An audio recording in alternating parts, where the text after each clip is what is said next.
course, and interviews with players as well, but what a crowd we have on hand here at PayPal Park. Everybody turning out for this one, and it started earlier in the day. It was nice and toasty out there, topping out at about 93, and sun setting a little bit and the breeze kicking in. And we talk about weather a lot in sports like this, but even more so, Abs, for rugby, because the exertion factor, the fatigue factor, it plays a part, and it seems like 14 minutes may not be that much, but when you're exerting physically and mentally the way they are, tell me about the factor. Tell me about how it looks when you come into these second round of matches. The second round, it's so difficult.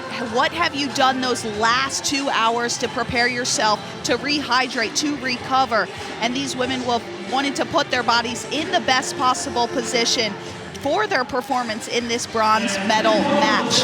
The hydration is key, the rest is key, but now it's all out the window because it is game time as the Loggerheads women take the pitch going after that third place finish.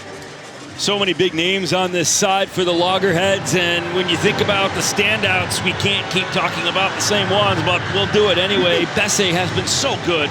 Keep an eye on the number 3 for the ladies in green. Bese, and then Ulunisau, we talked about her earlier. We saw her try-scoring abilities in that first match, and if everyone can emulate that around her, give her the ball with time and space, she will set her other teammates up as well. They just need to get those connections on. But as you look to the other side, you have the Retrievers. In that semifinal, they took a big loss going with a sin bin straight away.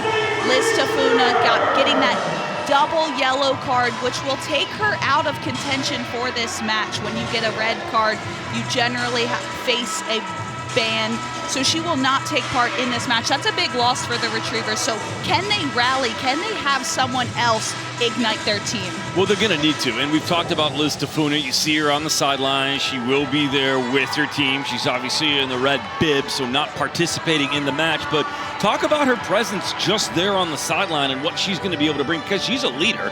Certainly her performance on the pitch matters, inspires, amps up, but now you've got her in that pseudo-coach still rah-rah role. And rah-rah is exactly what they'll need from her to lift the energy, keep her teammates engaged throughout this 14 minutes. Pleasure to have you along with us here on YouTube. We are underway in the women's consolation third place match.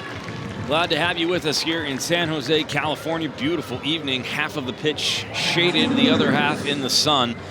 And it is the Retrievers and the Loggerheads in a battle to get this one started. And right away, it will be a line out from the Retrievers. They elect to go with that. And a nice move across the field they go to the hands of Gray. And Gray with some space, but puts on the brakes and wheels back as now it's 2 Loggerheads, Bese of the best, coming in and holding them back.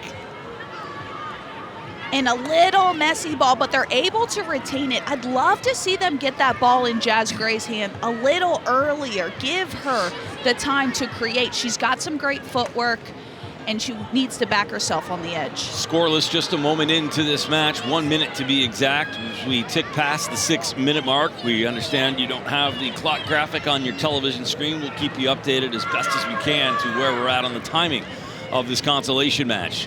The Retrievers with it look to make a move to the outside. They had it, waited a little long, and now to the hands of Gray.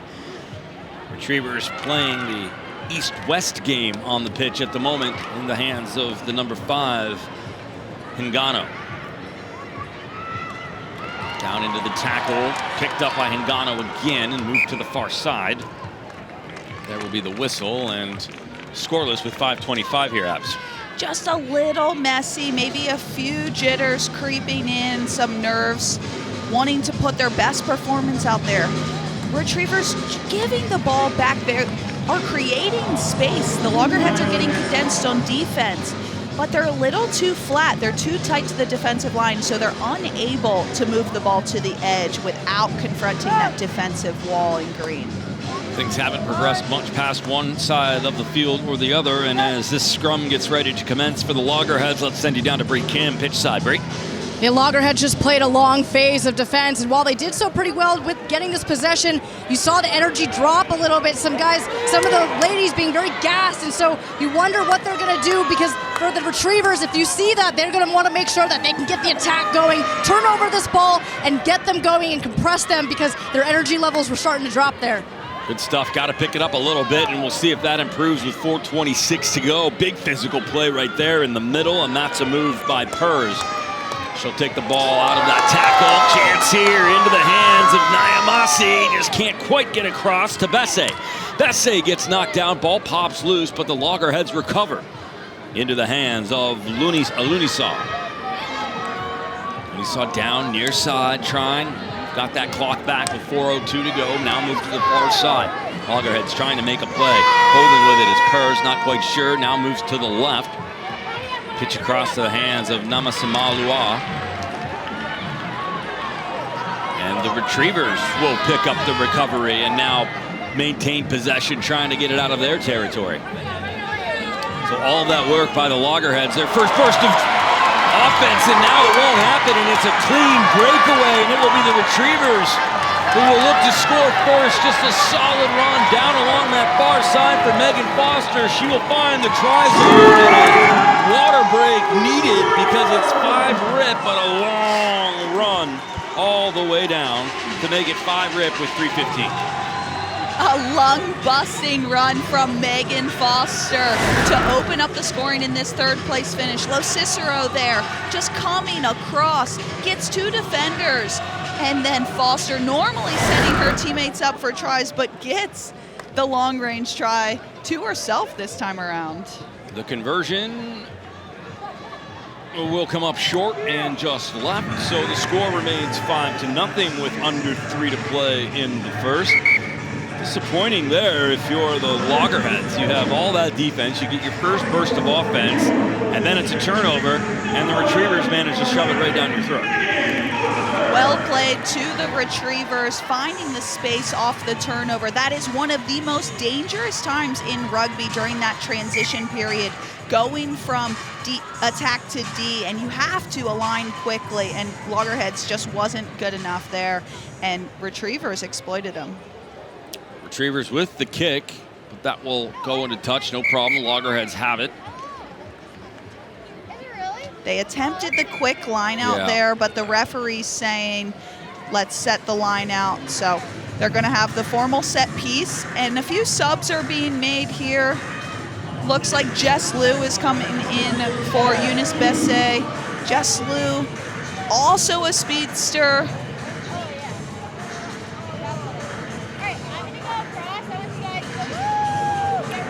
Pause on the line out there. A little bit of last-minute instruction from the official. Now they'll get it right. There was the whistle. Line out still coming. This one from the Loggerheads. Here we go. Beautifully received. Nice pass in the Loggerheads. Back to it. That was just a little out in front. Ball will come loose. Retrievers regain. Great pressure there from the Retrievers. You see the center and the wing just coming up, putting pressure on the back line of the Loggerheads. Naimasi just unable to hold on to that. Just a little out in front of her, maybe, perhaps, and a smidge low. Just needs to create a little more depth if the Retrievers are going to fly up into your space like that, because as an attacker, you want time and space on your side, and as a defender, you want to take that away. So it's that balance. Here will be the scrum. Retrievers put it in, clean. And off we go. Megan Foster, the try scorer, had it in her hands, was moved out. Over to Rafaela. Rafaela with the pass. Zanellato with some space and a hustle, wrapped up and taken down by Bjorklund. Picked up. Retrievers with a little bit of space. Will they cuts it across? Is it in for the try? A mass of humanity obscuring the line, and I can't tell if it was touchdown or not. Referee is saying that it was brought in from the Retrievers, but that the Loggerheads touched it down, so it will be a scrum down. So have a look here. Rafaela opts to play quickly. She reaches out in attempt, And does that ball touch the whitewash? It is a tough call. It looked good from up here. Let's have a closer look.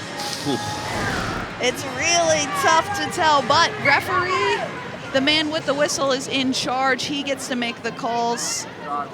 And so it will be Loggerheads' ball. Break for the Loggerheads, disappointment for the Retrievers, and they had so many of those in their first match as well.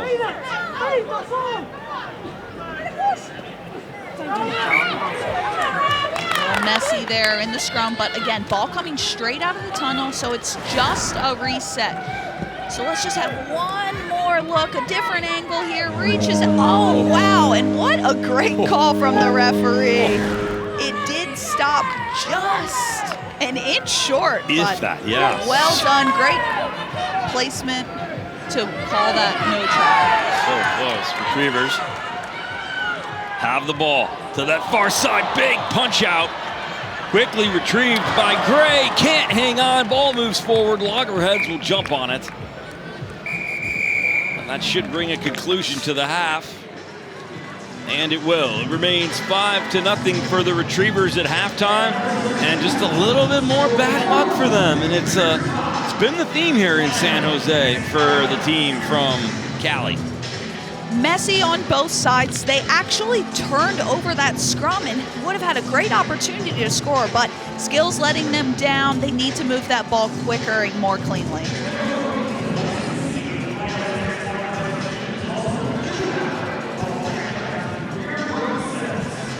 And reminding you that Premier Rugby Sevens is brought to you by Rhinos Rugby, an official pathway for all PR7s franchises. And by Sperry, the global leader in rail health.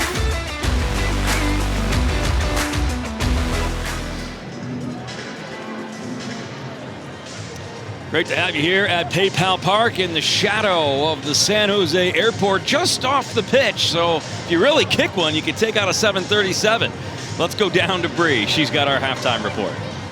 Yeah, thanks. I was just talking with the Retrievers staff, and they're pretty happy with their defense overall. Felt like they really put a lot of pressure on the Rhinos Loggerheads. But on attack, they need to be more patient. That's something we've talked about all day. But also, they want to see more attack from the scrum half, especially off of the scrums, as a perfect opportunity for some set piece and something that they can run their plays off of. So when we go into this next half, make sure you really look out for their attack on the scrums and the lineouts.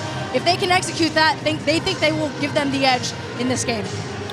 Good stuff, Bree. Thanks much. And Abby, for you, how do you counter a little bit of that tough luck? Obviously, the Retrievers are up 5-0, so you got that going for you, which is nice.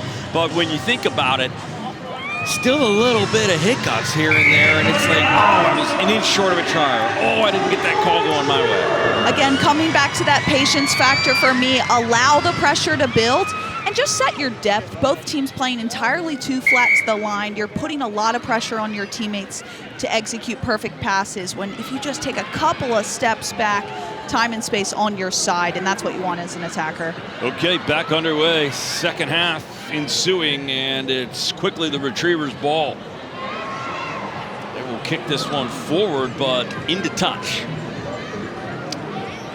Again, it's a decent idea. No one in the backfield, and you have a speedster like Jazz Gray on your outside, but at the same time, simply passing it, giving her that 1v1 opportunity down that 5-meter channel, set the ruck, spread the defense, make them work side to side. You're almost letting them off the hook, kicking that ball away. I wish we had a cam on you full time in the broadcast booth. Your reactions are priceless. Nicely in by the Retrievers. Tackled down. They have possession. Retrievers, Zanellato on that far side, pulled out by Macedo. Macedo to the hands of Foster. Foster will move it to the far side, but they come back towards the middle. Thrown back into the hands of LoCicero. Good defense by the Loggerheads. Very physical. That was almost a forward pass. So they're seeing the space. Reapi aware they're pulling the Loggerheads defense in, but the Retrievers aren't resetting in order to use that space. LoCicero on the far side, tackled down. Retrievers with a chance here. Finally a little bit of better ball movement. Over to the hands of Cook. Beautiful pass this side. Zanellato has it. Will find the try zone. And the Retrievers will make it 10. Nicely done. Titus approves as well from high above here in the broadcast booth. She saw that whole play coming out. 4:57 to go, and it's 10-0 Retrievers. Zanellato just held the width. She backed herself on the outside. I think she wanted to cut back inside desperately, and I loved that she stayed wide. She used her speed, but it was a well-worked try. They used both edges of the field. They spread the defense and then found the overlap. Have a look again. Jazz Gray cutting back in the middle. Karmin Macedo to Cook to Zanellato, and then just a little stutter off the left foot. Pins her ears back, and she's in for the Retrievers' second. And the conversion also good, taking this to 12 points up. Retrievers. Zanellato with good footwork there. Loggerheads will pick it up. There's the kick ahead, but nobody going to be there to recover that one. So it will be Golden State with possession. Offsides from the Loggerheads, just getting caught in front of the kicker. She certainly did not look back 10 meters, so referee's going to go to the pocket. She made no attempt to go back 10 meters. Retrievers will get called back. You cannot play on when a player is being given a yellow card, as the ref has to make sure they get off the field. So Loggerheads down to 6. It's really going to become a little desperate situation here as they attempt to climb back from this 12-point deficit with only 6 players for the next 2 minutes. Reapi in a little bit of discomfort. I love the efforts there of Tafuna coming out with the water bottle, hustling up, doing what she can for her teammates, still contributing, even though she's not a part of this match. I love to see it. It's great teamwork. It's that family bond that you talked about, Abby. Definitely. Got to be there in support on and off the pitch. It goes a long way. And I like this tactic from the Retrievers. They're up those 2 scores as we spoke about. So now going for that scrum and no defending 9. So they should have an overlap. It looks like the overs ball is on. Can they find it? It looks forward from here. Referee agrees. So giving that ball back to Loggerheads, overcomplicating it a little bit instead of simply moving through the hands. Yeah, good read on that. Definitely forward. So a missed opportunity for the Retrievers to possibly punch this away. Loggerheads will pick it up here, but let's see what they do in this situation. We've seen them opt to kick most of the time. They're in tight on their own line right now. What would you do? Well, I would bring in Reapi Ulunisau, which they are doing as she walks onto the pitch. But look for the defensive pressure from the Retrievers. They have that woman overlap still. So see in the back line, there's only 2 players. There's a few substitutions, so tit for tat here going, oh, you're putting Ulunisau in. Well, maybe I'll put in one of my better defenders here as Hingano comes in. So gonna be that scrum to the Loggerheads, and Ulunisau is at the 9. So guessing she's gonna have a crack herself. 2:47 on the clock. 12-0 Retrievers. Loggerheads will put it in. Referee will have some instruction. Didn't like the way that was set. Fixes the scrum, and here we go. Taking your time. Ulunisau gets it in. Trying to move it forward. There's a tackle. Retrievers doing well defensively. A little bit of a wait. Now a hustle up the middle, gaining only a small amount of ground. The Loggerheads need some space here. And they need to get north. Ball comes out. Looking for the pass. This one will be almost turned over. Oh, and in danger of forward, but nope, it's okay. Loggerheads have it. They just can't seem to gain much ground, and the clock becoming a factor. Retrievers with that woman overlap, so not a lot of space. She tries the cross kick pass. Jazz Gray does well, and it goes back from the Retriever. So Jeslu tries to get over it. Ball remains with the Retrievers. Spots a little gap, cuts through, and the support is there. Can the Retrievers put the nail in the coffin? This will be another try. And they will make it 17-0. And an effort by the Loggerheads to try desperately to get it up the pitch and move north. Fails. They tried with the kick, and the Retrievers managed to receive it. And just a great set of passing in tight for a beautiful try. She had options on both sides. Elects for the outside, and then the inside opens up, and Mata Hingano scores her first try on the day. One of the most selfless players I've ever had the chance to play with. Incredible person on and off the pitch, but just the endless support inside. Gets the pass from her teammate, has a finish. That's a good job by Hingano. Great try, great support all around, but this one's going to be sealed with that try as there's just over 30 seconds left in this match. What I like about that from the Retrievers is that everybody had a hand in that try. Everybody moved the ball very well there. They defended well against the Loggerheads and were rewarded for it, and that's been the story for them all night. Really switching their luck around. There's the kick, comes up, everybody with contact and some carnage on the near side. Loggerheads with one last little effort here. A little something for it. It won't be a goose egg on the scoreboard. And a nice hustle and a touchdown by Ulunisau to make the try. And who else other than that woman, Reapi Ulunisau? She's just everywhere. She backs herself 100% of the time. And now you hear the hooter go in the background, so this will be our last play. But Loggerheads have something to be proud of there, finishing off with that try. Potentially another one, depending how this kickoff goes. Keep it respectable for them. Nicely done. That's the side kick into the hands of the Loggerheads. So it's a free kick awarded to the Retrievers. They'll most likely tap it, send this one into the stands as these two finish out this match. The last time we'll see the Retrievers and the Loggerheads in this season's competition. Booted into the stands and into touch to bring this one to a conclusion, and a resounding 17-7 finish as the Retrievers win the final one of the day. There's something to always be said for winning the last, no matter when the last is. This is always a hard match to get up for. You're disappointed in your first round performance, not in the match that you wanted to be in. So well done to the Retrievers, head coach Kelli Griffin. But let's have a look here at the first try scored. Well, this was Megan Foster at 3:36 to make it 5-0.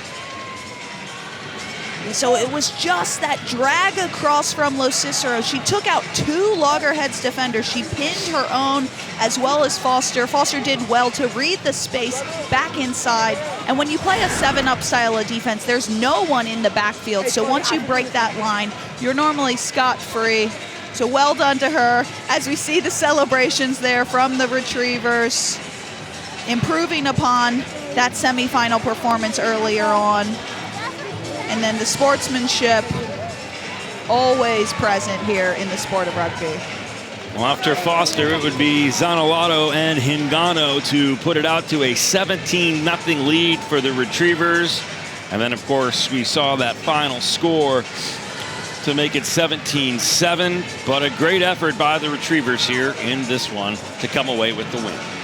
All right, get the official gear at PR7s at shop.pr7s.com. These logos and these colors are so cool. You want a piece of it, make sure you go online and grab it. It's got another stop left in the East still, that coming up in Pittsburgh.